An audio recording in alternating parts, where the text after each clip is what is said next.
Don't run into trouble. Did you know that the top 3 causes of running injuries are 1.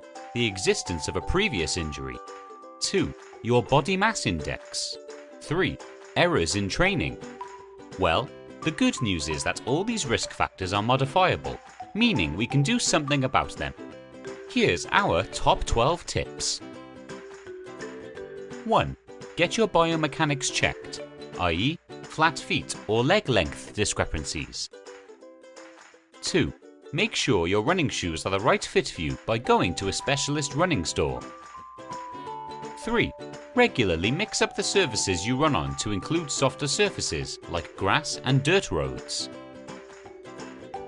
4. Cross-train with cycling, water running, swimming and the elliptical trainer. 5. Make sure old injuries are fully rehabilitated. 6.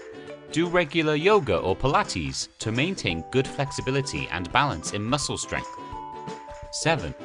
Regular massages can help maintain healthy tissues. 8. Avoid excessive downhill running.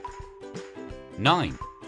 Make sure you run on different sides of the road to equalize the effect of the road camber. 10. If you're a new runner, it's well worth asking a running professional to put together a training program. 11. Never increase your mileage more than 5 to 10% from one week to the next. 12. Give yourself enough recovery time. Don't run more than 4 to 5 times a week. Discover the secrets to preventing and rehabilitating the 6 most common running injuries at the link below.